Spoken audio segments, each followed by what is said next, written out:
Hi అండి, అందరికీ నమస్కారం. జనసేన పార్టీ పీఎస్సీ చైర్మన్, రాష్ట్ర పౌర శాఖల సరఫరా మంత్రి, తెనాలి శాసనసభ్యులు నాదెండ్ల మనోహర్ గారు. ఈ సందర్భంగా ఇతని గురించి చెప్పుకోవాలండి. ఎందుకంటే ఇతని గురించి చెప్పాల్సిన సమయము, సందర్భము వచ్చింది కాబట్టి జనసేన పార్టీలో ఇతని పాత్ర ఏంటి, ఇతని వల్ల జనసేన పార్టీ ఎంత బలపడింది, పార్టీ కష్టకాలంలో ఉన్నప్పుడు పవన్ కళ్యాణ్ గారి వెంట ఉండి పవన్ కళ్యాణ్ని ఒక బలమైన నాయకుడిగా ఎనకుండి నడిపించిన వారిలో ముఖ్యంగా నాదెండ్ల మనోహర్ గారు. కాకినాడ జిల్లా పిఠాపురం నియోజకవర్గం చిత్రాడలో జరిగే ఈ నెల 14వ తారీఖున 12వ ఆవిర్భావ సభ, జనసేన పార్టీ శ్రేణులకు జరగబోయే వేడుకలకు అన్నీ తానై ఉండి దగ్గర ఉండి నడిపించే వ్యక్తి నాదెండ్ల మనోహర్ గారు. అక్కడ జరిగే కార్యక్రమానికి ఎవరికీ ఎటువంటి ఇబ్బంది లేకుండా వచ్చే కార్యకర్తలకు, జన సైనికులకు, వీర మహిళలకు, పవన్ కళ్యాణ్ గారి అభిమానులకు ఎటువంటి అసౌకర్యాలు కలగకుండా మెరుగైన సౌకర్యాలు కలిగించాలన్న ఉద్దేశంతోని దగ్గర ఉండి నడిపిస్తూ దశ దిశ తానై అన్ని కార్యక్రమాలను చూసుకుంటూ తాను ముందుండి నడిపిస్తున్నాడు నాదెండ్ల మనోహర్ గారు. ముఖ్యంగా ప్లేనరీ సమావేశాలే కాకుండా పవన్ కళ్యాణ్ గారి ఎటువంటి భారీ బహిరంగ సభలైనా, కార్యకర్తల మీటింగ్స్ అయినా ముందుండి తానై నడిపించేవాడు నాదెండ్ల మనోహర్ గారు. గతంలో ఉమ్మడి రాష్ట్రంలో ఇతను డిప్యూటీ స్పీకర్ గాను కూడా పనిచేశారు.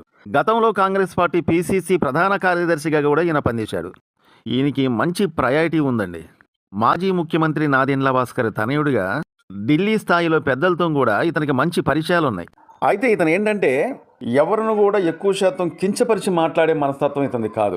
రాజకీయ అనుభవజ్ఞుడు నాదెండ్ల మనోహర్. ఇతని మనస్తత్వం ఎలా ఉంటుందంటే, ఇతని కళ్ళ ముందు ఏదైనా అన్యాయం జరుగుతూ ఉంటే చూసే మనస్తత్వం మనిషి కాదు.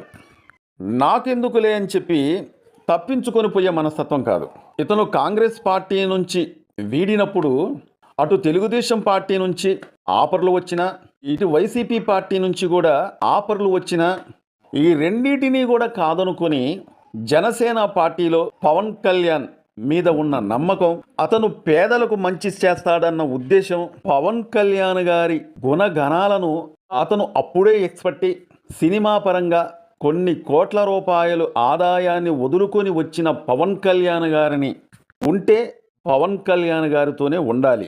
ఎప్పటికైనా జనసేనాని అంటే పవన్ కళ్యాణ్ ఒక రాజకీయ శక్తుడిగా ఎదుగుతాడు అనే ఒక నమ్మకంతో వైసీపీ పార్టీకి, అలాగే తెలుగుదేశం పార్టీకి కూడా ఒక బలమైన రాజకీయ పార్టీగా ఎదిగిద్దనే ఒక నమ్మకంతో, అంతేకాకుండా పవన్ కళ్యాణ్ కూడా ఒక రాజకీయ శక్తిగా ఎదుగుతాడన్న ఉద్దేశంతో, ఒక బలమైన రాజకీయ నాయకుడిగా ఎదుగుతాడన్న ఒక నమ్మకంతో పవన్ కళ్యాణ్ గారి వెంట ఉండాలన్న ఉద్దేశంతో అతను ఎప్పుడైతే పార్టీలో చేరిండో అప్పటి నుంచి ఇప్పటిదాకా కూడా పవన్ కళ్యాణ్ని ఒక బలమైన రాజకీయ నాయకుడిగా తీర్చిదిద్దటంలో కూడా ఇతని సలహాలు, సూచనలు కూడా ఎన్నో ఉన్నాయని గట్టిగా చెప్పొచ్చు. అలాగని చెప్పి మనోహర్ గారి మీద పవన్ కళ్యాణ్ గారికి ఎంత నమ్మకం ఉందంటే అది మనం మాటల్లో చెప్పలేం. ఎందుకంటే ఒకానొక సమయంలో మనోహర్ గారి మీద జనసేన పార్టీలో ఉండే కొంతమంది నాయకులు కావచ్చు, కొంతమంది కార్యకర్తలే కావచ్చు, అతన్ని విమర్శిస్తూ ఉంటే ఆ టైంలో కూడా పవన్ కళ్యాణ్ గారు ఎంత సపోర్ట్ చేసిందనేది మీరు ఒక్కసారి విన్నట్లయితే, మనోహర్ గారిని ఎవరైనా ఉద్దేశపరంగా విమర్శించినా, ఉద్దేశపరంగా అతని మీద సాడీలు చెప్పినా, మన పార్టీలో ఉన్న కొంతమంది, అది ఎవరైనా కావచ్చు, మనోహర్ గారి మీద విమర్శించినట్లయితే మనోహర్ గారిని ఎవరైతే వద్దనుకుంటున్నారో వాళ్ళు కూడా నాకు అవసరం లేదు అని బాహాటంగా చెప్పిండు పవన్ కళ్యాణ్ గారు. అది జనసేన పార్టీ కార్యకర్తలే కావచ్చు, జన సైనికులే కావచ్చు, వీర మహిళలే కావచ్చు, పార్టీలో ఉన్న ఎటువంటి నాయకులైనా కావచ్చు, ఎవరైతే మనోహర్ గారిని వద్దనుకుంటున్నారో, ఎవరైతే మనోహర్ గారి మీద విమర్శలు చేస్తున్నారో అట్లాంటి వారు నాకు కూడా అవసరం లేదని చెప్పేసి పవన్ కళ్యాణ్ గారు స్పష్టంగా చెప్పారు. అయితే పవన్ కళ్యాణ్ గారు ఏమన్నారో ఒకసారేనండి. మనోహర్ గారు ఒక పెద్ద సోదరుడిలాగా నాకు ధైర్యంగా వెన్నెముకలా నిలబడ్డారు జనసేన పార్టీకి. వారి గురించి నేను చెప్తుంది, ప్రతిసారి పాప ఆయన మీద విమర్శలు చేస్తూ ఉంటారు అందరూ. ఆయన పాపాల బైరువులాగా ఆయన పడతా భరిస్తూ ఉంటారు. ఈ కన్వీనియన్స్ టాక్స్ మన నాయకులకి మరీ చెప్తున్నా, దయచేసి ఇట్లాంటి ఆపేసాను. శత్రువులతోనూ యుద్ధం చేసి నా పక్కనే ఉండి మళ్ళీ అనుకూల శత్రువులా మీరు ప్రవర్తిస్తూ ఉంటే ఇది కొంచెం ఇబ్బందికరంగా ఉంది. భవిష్యత్తులో కనుక మనోహర్ గారిని కానీ, మన నాయకుల్ని కానీ, జిల్లా స్థాయి నాయకుల్ని కానీ, మండల స్థాయి నాయకుల్ని కానీ ఎవరైనా సరే ఏ విధంగా టార్గెట్ చేసినా క్రమశిక్షణ చర్యలు ఉంటాయి. పార్టీలో నుంచి అలాంటి వ్యక్తుల్ని పార్టీలో నుంచి సస్పెండ్ చేయడానికి మేము వెనకాడం. నాకు అనుకూల శత్రువులు అవసరం లేదు. నాకు అనుకూల శత్రువులు జీవితం అంతా చాలామంది ఉన్నారు, చాలు నాకు. ఆంధ్రప్రదేశ్కి మీరు చేతనైతే సహాయం చేయండి. మనోహర్ గారు ఏ రోజు కూడా నన్ను కన్సల్ట్ చేయకుండా ఒక్క మాట మాట్లాడరు. ఆయన తక్కువ వ్యక్తి కాదైనా, అనుభవశీలుడు ఆయన. ఉమ్మడి రాష్ట్రానికి సభాపతి అయినా, ఒక ముఖ్యమంత్రి కొడుకు ఆయన ఎందుకు చేయాలి? అవసరం ఏముంది ఆయనకి? అరే ఆంధ్రప్రదేశ్ విభజన సమయంలో పడ్డ బాధ వేదన కదా ఆయన ఈరోజు కూర్చోబెట్టి జనసేన నిలబడేలా చేసింది. ఆయనకైనా మనులు మాణిక్యాలు మేము ఏమైనా ఇచ్చామా? పదవులు ఏమైనా ఇచ్చామా? లేదే. మేము మా పార్టీలో కోసం ఓడిపోయారు, ఆయన అవమానాలు పొందారు. అలాంటి వ్యక్తిని మనం బంగారంలో గుండెలో పెట్టుకొని చూసుకుంటామా, లేదంటే తోలనాడతామా ఆయన్ని? అలాంటి తోలనాడే ప్రతి వ్యక్తికి, జనసేనలో ఉండే నాయకులకి కానీ, ఏ స్థాయి వ్యక్తులకైనా సరే నేను సభాముఖంగా తెలియజేస్తున్నాను, చాలా బలమైన క్రమశిక్షణ చర్యలు ఉంటాయి, మర్చిపోకండి. నాకెందుకంటే నాకు శత్రువులు ఓకే, మీరు నా పక్కనే ఉండి నువ్వుంటే పడి చచ్చిపోతామన్నా అని చెప్పి నాకు అండగా ఉండే మనుషులు మీరు తిడతా ఉంటే మీరు పార్టీకి ద్రోహం చేస్తున్నారు. మీరు పార్టీకి ద్రోహం చేస్తున్నారు. అప్పుడు నేను ఏమనుకోవాలంటే మీరు వైసీపీ కోవర్ట్స్ నేను అనుకోవాలి మిమ్మల్ని. దయచేసి ఇలాంటి మటుకు. అలాగే మనోహర్ గారిని అంటుంటే అత్త మీద కోపం దుత్త మీద చూపించండి, నా మీద చూపించాల్సిన కోపాన్ని ఆయన మీద చూపిస్తున్నారు. ఆయన వదిలేసి మీరు కావాలి నన్ను తిట్టండి, నేను సంసిద్ధంగా ఉన్నాను. చూశారు కదా పవన్ కళ్యాణ్ గారు మనోహర్ గారికి ఎంత సపోర్ట్ చేసి మాట్లాడిండో, మనోహర్ గారికి ఎంత గౌరవించి మాట్లాడిన అనేది ఒకసారి మీరందరూ కూడా విన్నారుగా. అతను డిప్యూటీ స్పీకర్గా పనిచేశారు. అంతేకాకుండా ఒక మాజీ ముఖ్యమంత్రి గారి తనయుడు. నా కోసం మన పార్టీలోకి వచ్చిండు.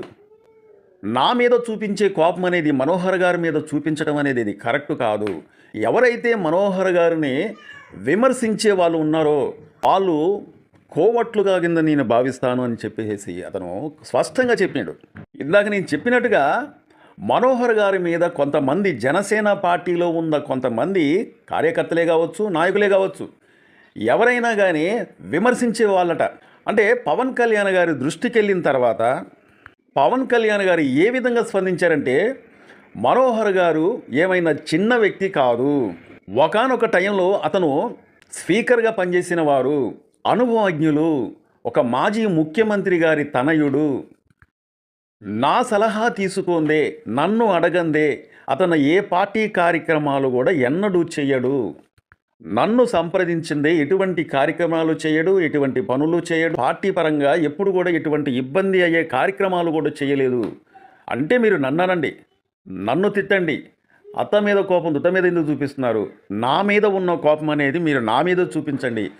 నన్ను తిట్టాలనుకుంటే నన్ను తిట్టండి, కానీ మనోహర్ గారిని తిట్టడం కానీ విమర్శించడం కానీ ఎప్పుడూ చేయవద్దని చెప్పి గట్టి స్వీట్ వార్నింగ్ ఇచ్చిండండి ఆ రోజున పవన్ కళ్యాణ్ గారు. అంటే మనోహర్ గారి గురించి ఇప్పుడు నేను ఎందుకు చెప్తున్నానంటే, అంటే పవన్ కళ్యాణ్ గారి అన్నయ్య నాగేంద్రబాబు గారి కన్నా ఎక్కువ జనసేన పార్టీలో మనోహర్ గారికే ఎక్కువ ప్రయారిటీ ఇస్తూ ఉంటారు పవన్ కళ్యాణ్ గారు. అలాగని చెప్పి నాగేంద్రబాబు గారి మీద నమ్మకం లేదని కాదు, మనోహర్ గారి మీద నమ్మకం. ఎందుకంటే రాజకీయాలలో అనుభవజ్ఞుడు, సీనియర్, ఒక మాజీ ముఖ్యమంత్రి తనయుడు. అంతేకాకుండా ఒకప్పుడు ఢిల్లీ పరంగా కూడా పెద్దలతోని అనుభవం ఉన్న వ్యక్తి, పరిచయాలున్న వ్యక్తి, రాజకీయ అనుభవజ్ఞుడన్న ఉద్దేశంతోనే అతను సలహా తీసుకుంది పవన్ కళ్యాణ్ గారు కూడా. పవన్ కళ్యాణ్ గారు సలహా తీసుకుంది అతను కూడా ఎటువంటి కార్యక్రమాలు చేయరు. కాబట్టి పార్టీ పరంగా ఏదైనా వెనకాల ఉండి నడిపించేది మాత్రం మనోహర్ గారనే చెప్పొచ్చు. ఇదండి మనోహర్ గారి గురించి. చాలామంది మా వీడియోస్ చూస్తున్నారు కానీ సబ్స్క్రైబ్ చేసుకోకుండా చూస్తున్నారండి. మీరు సబ్స్క్రైబ్ చేసుకుంటే మమ్మల్ని ఎంకరేజ్ చేసినట్లు లెక్క. అలాగే ఈ వీడియోకి ఒక లైక్ చేయండి, మీ అమూల్యమైన కామెంట్ను కూడా తెలపండి. మా వీడియో నచ్చితే సబ్స్క్రైబ్ చేసుకోండి. ఇలాంటి మంచి మంచి వీడియోలు తెస్తూనే ఉంటా, మంచి మంచి వీడియోలు చేయడానికి కూడా ప్రయత్నిస్తూనే ఉంటా. మా వీడియో నచ్చితే సబ్స్క్రైబ్ చేసుకోండి. మరో వీడియో కోసం ఎదురు చూడండి. Thank you.